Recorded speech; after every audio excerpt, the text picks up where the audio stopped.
So we discussed at length about the interview and what they're looking for. Now I'm going to talk to you about the core value, and we're going to start talking very hard about the main thing for the United Nations and other organizations these days. We're going to talk about the competency-based interview, what they look like, the type of question they ask, and what they're looking for when they ask those questions. So let's begin. So first of all, what is the car story? The car story is basically a means to be able to ascertain your experience and your behavior and how you handle things in the past. Okay, see if you have the skill set and basically test your knowledge. So this is the way they ask is basically CAR, C-A-R. Challenge, action, result. Okay, so essentially, let's say you have a driver that's basically a bodyguard and a driver. You bring your boss back to work every day. So the boss wants to go by the side of the river, okay, because he wants to look at the beautiful view every time. Now, the challenge, they might say something like, give me an example when you had a disagreement with your boss and what was the problem and how you fixed it. Okay, I'm a bodyguard, and basically my boss traveling by the same road every single night is dangerous. So the issue we had is that I was telling him that we cannot do this, okay? It's too risky. Maybe 2 days a week, but no more. So I looked around for other alternative nice roads that we could take that didn't delay him too much going back home at the end of the day, but that we could randomly switch to sometimes, or if the road is blocked or something, that we have alternative routes. I proposed that to him. We tried it once or twice, and he ended up agreeing. So the result is now we were doing 1 or 2 days by the side of the road, on the water, and then after that 2-3 days in another road, and we returned to the scenic view by the water after that. My boss agreed to that, and this is how we fixed that situation. So now that shows a lot of things: initiative, compromise, discussion, action, thinking. So now let's talk about how to put this in sentences in your interview. So these guys are basically the action verbs that they're looking for. You can mark them down, or you can download that. The idea is this, okay? When you answer the question, these are the things that they want to hear from you every single time, okay? Using those will help you, okay? So here in the example of the bodyguard, you analyze the situation, you basically explored other solution, and something like that. You design a new road, and then you informed your boss about the situation, and then you basically, you motivated him from moving to the alternative route, and in the end, you plan this, new path every day for him in order for him to be safe. Okay, something like that. Having a way of answering those questions, they want to know.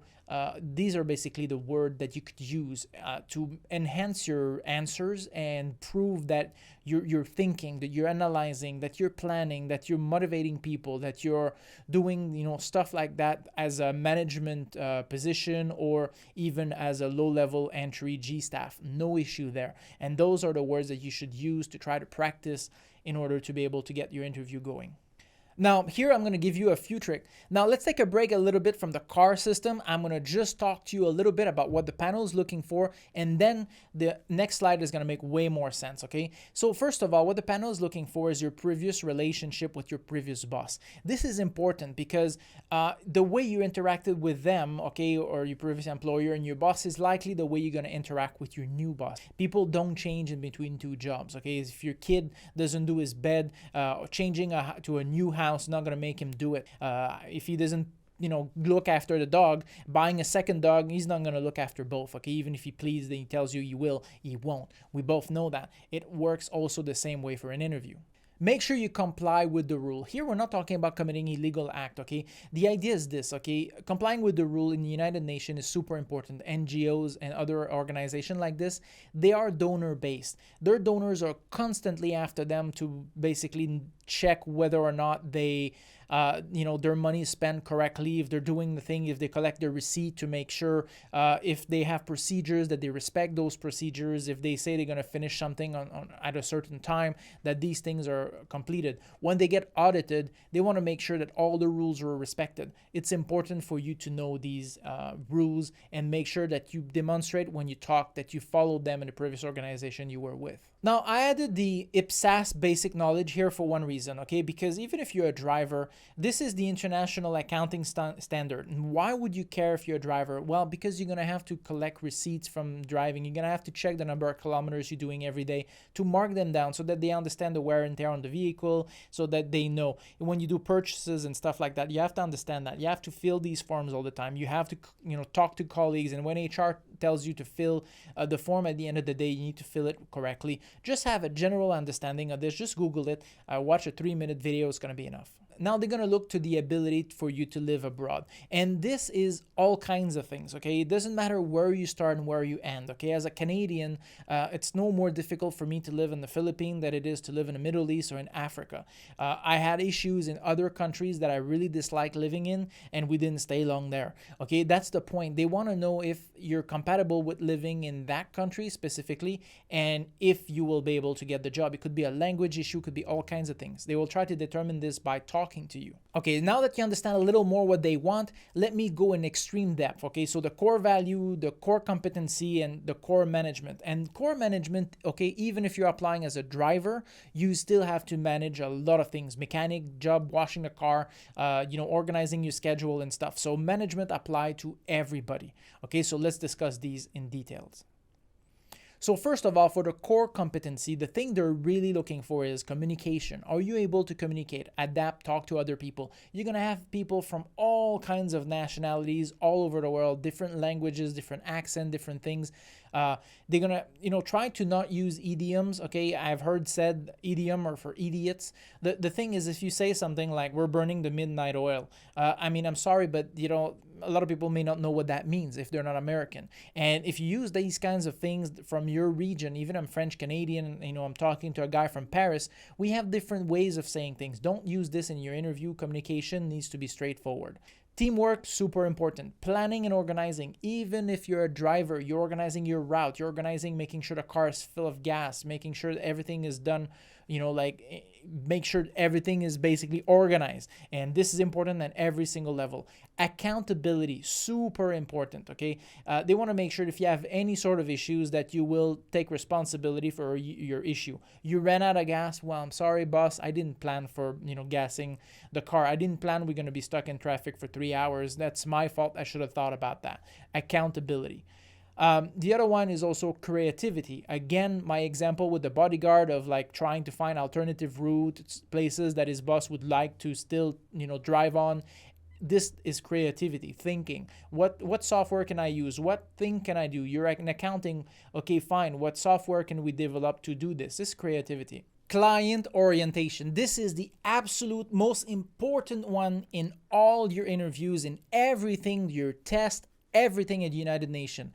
Client orientated skills or your behavior, everything oriented to serve your client. This is the most important thing. Now, what is a client?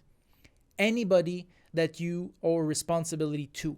Okay, that could be the people you pick up at the airport if you're a driver. That could be the staff that you have to pay at the end of the month if you're at human resource. You're in accounting, making sure that at the end of the month you collect the data from everybody, and if anybody that asks you for, let's say, any financial data, financial report or whatever, that you submit that report to those people on time. They're your client. Anybody that basically asks you for something that you agree to do for them, they become your client, and you have to make sure you serve your client correctly. Okay, so this is basically not customers. We're talking about people around you. Could be your coworkers. Okay, so somebody asks you to complete something and you say, okay, no problem, I'll finish that report by the end of the day. The person you just said, I will finish the report, this person becomes your client, and you need to make sure that you reflect this in your interview, that you will treat the people around you, making sure that you're polite to them, you're diligent, you're going to do the work, you're going to work with them,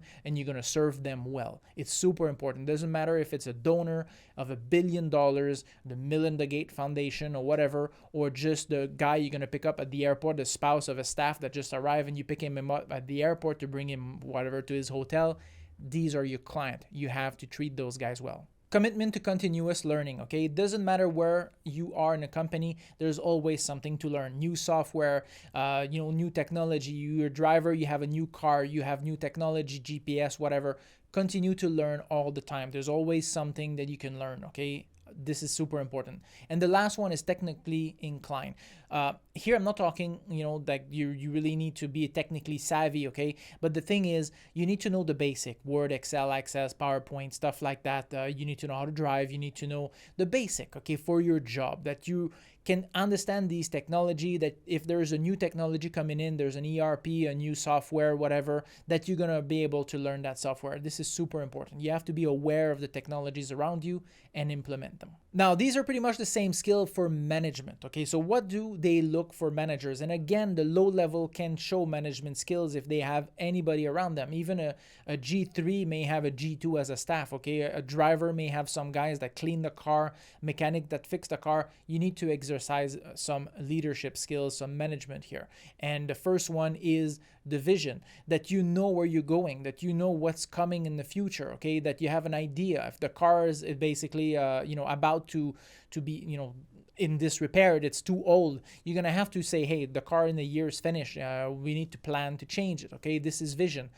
Leadership, that you have leadership skill, that you have the ability to empower other people. There's a new driver coming in, it's a new staff, you need to teach him the rope, okay. A lot of organization, a lot of people don't do that, and that's very, very bad.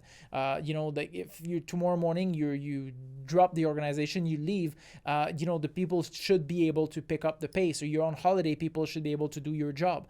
You need to empower the people around you. That's not this is very important. They need to know that. Managing performances, okay. If you're at a higher level of the UN, or if you have any staff, you're going to have to write performance report every 6 to 1 year, saying, okay, do they meet expectation, exceed expectation, or they're below expectation, they need to improve certain skill. You're going to have to mark all that down. So you have to be able to evaluate people, write these kinds of report. You have to build trust with the people around you. If people don't trust you, they cannot basically, obey you is a bit strong, but they cannot work with you if they don't trust you. And the last one, have a good judgment and make the right decision. Yes, it's okay if you make a wrong decision. We go back to accountability. You apologize about it and you do it again. But the thing is, you have to make the right decision for everybody in accordance to the rule, and to make sure that everybody's happy around you. No discrimination, no issues like that. Okay, no sexism, no racism, no things like that in any of your decision. All right, this is super important.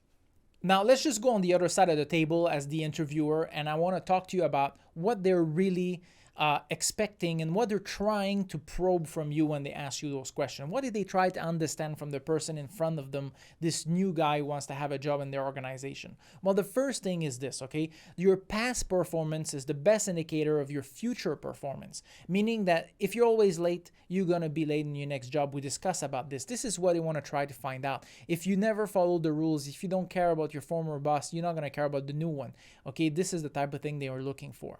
So you more than likely will have 1 or 2 people on the panel that have a lot of knowledge in the field you're applying for, either military, security, whatever, accounting, whatever you're applying for. People that have done that job before. So they will see right away if you're for real or if you're just trying to, pretend that you have the knowledge and you don't. Histories are telling stories, but the thing is here is a bit risky, and I want to try to explain that, okay? This is a biased thing. Some people will have a very positive experience with what you're saying, of what you've done, and some other people will have a negative experience. And that could go with just the way you answer the question. And there's not much you can do about it, especially not with 5 people on the panel. So for example, if you had a problem with your former boss, okay, and you debated with him and you argued with him and, you were right and you pushed it, and in the end, he just beat you down and, sorry, but I don't care. You're a woman and, I don't listen to women, something like that. And you hated that boss, okay, because of this. The thing is that you may elicit 2 kinds of things here. You may elicit people that'll be like, yeah, listen, your boss wasn't fair to you. It's correct that you keep your ground, and it's correct that you fought back. Good job. Okay, and I understand why you quit that job. On the other side, you might have the people that are misogynist and say, hey, look, no, I'm sorry, but if I have a staff that talks, back to me, even if I'm absolutely wrong, no, you're my staff, you obey, you do what I tell you.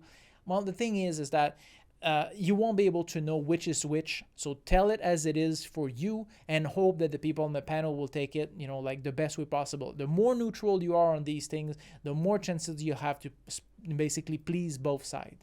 So your story should demonstrate competence, skill, abilities, and your knowledge, okay? Past and present knowledge.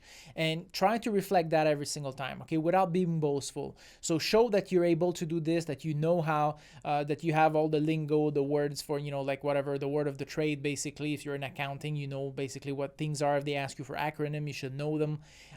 All these things they will look for in the interview. And that's it, guys, for this. In the next video, we're going to talk about the question that you're going to be asked during your interview. And I'm going to give you a bunch of those questions. I'm going to go through them and how to answer them the best way possible, because those questions are going to come back again and again. So I want to give them to you now so you know in advance and you can practice. So don't forget to give me the thumbs up and subscribe to the channel if you didn't do that yet.